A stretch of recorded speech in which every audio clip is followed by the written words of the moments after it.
back on here. Just got done with the chain, got the strap, so I know I'm done. That's where I started with the green strap. Want to show you guys this. This is for the rakers. So if you're unfamiliar with what a raker is, let's see if I can get you in close here. Right here is a raker. That's what is in front of your tooth. That sets the depth of your chips. Double rakers is going to be your green safety chain. So steel has a green strap on there. The only difference in the chains are the second raker. So your actual cutting tooth, if it's a super chain, is going to be a super chain, whether it's a yellow or a green. If it's a micro, it's going to be the same, whether it's a yellow or a green. Like I said, only difference right here, don't let anybody confuse you with this, is that second raker on there. So it's going to be for reduced kickback when you're doing plunge cuts. Let me show you another chain. That was a green one. This is a yellow chain by the yellow strap there. And the yellow just has a single raker. It does not have that second one when it opens up. So that is the only difference between a yellow and green chain. Don't let anybody tell you different. So what I'm going to do for the rakers,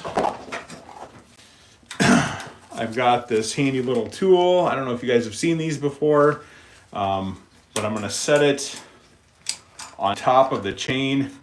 And what I'm looking for, if you guys can see this, is right on top here, right where that's catching.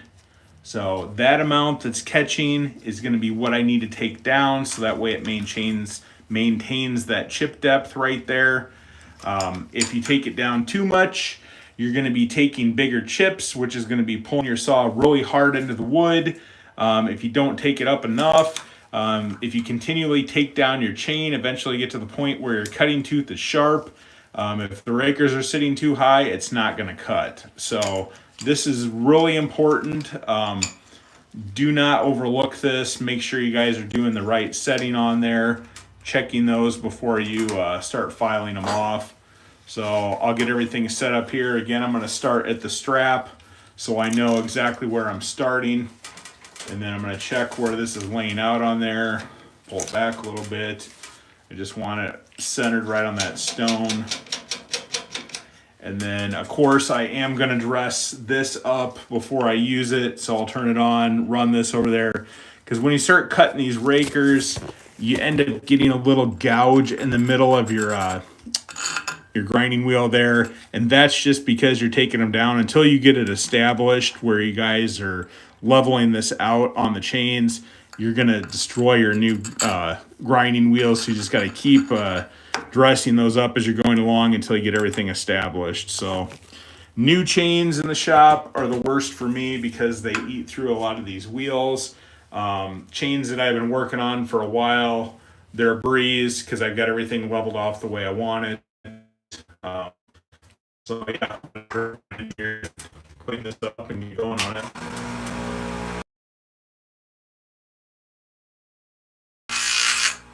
It's just more important to maintain this angle on here, so when I drop it down, it's getting the right angle on the rakers.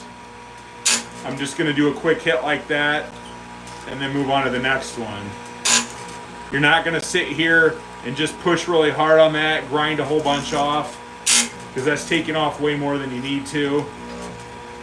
And I'm just going to keep going around on this whole thing. And again, I don't have the foot tool for this because I don't like it. I like being able to do it this way. Something that I'm checking for when you're doing this stuff manually is if the chain sticks in this guide bar, you can have burrs on your drive links, and the burring's caused by the chain popping off the sprockets.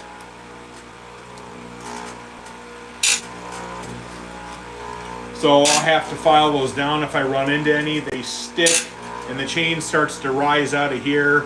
So like about that, it just won't be seated in there appropriately.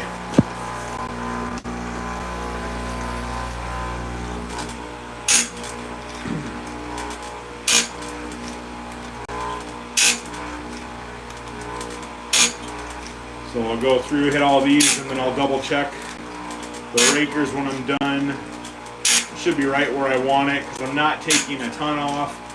I'm just trying to replicate what I took off when I was sharpening the cutting tooth, so that way everything's balanced on both sides there.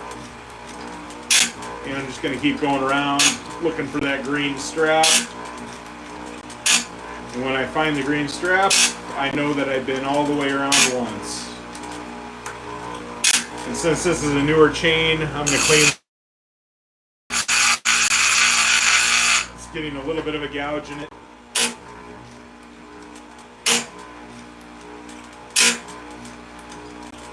Just one nice clean tap on it.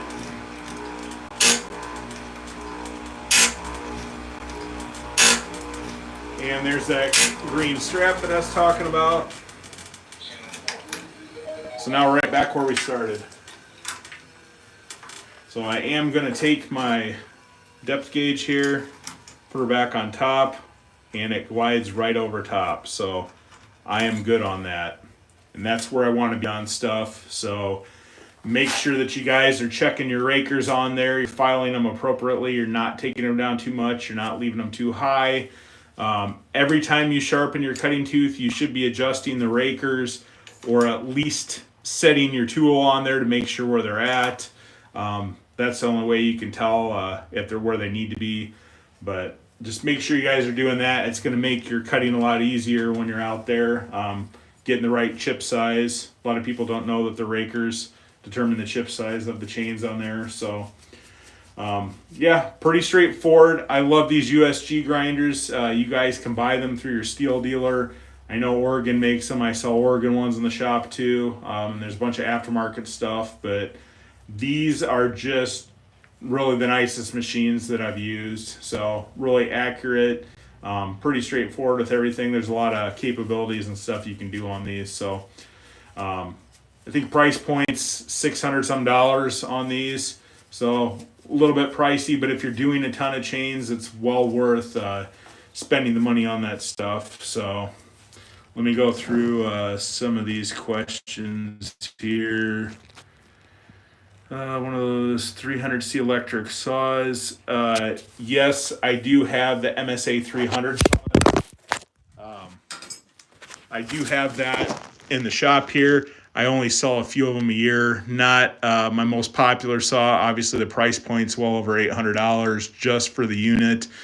Then the batteries, you're going to want to pair that with a 500 battery. I think the price point on those is right around $500. Then you got 3 options for chargers. Your basic one's going to be $60. That's going to be probably a 2-hour charge. Then you got an intermediate one, which will cut that down by probably a third. And then your speed charge is, I want to say like $180, $190.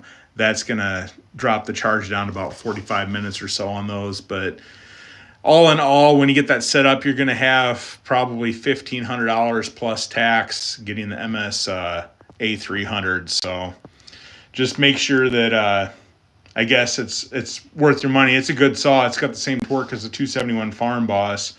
But yeah, the price point on battery stuff, you just have to get past that initial purchase price. And then just remember that you're not doing the ongoing. You're not doing a spark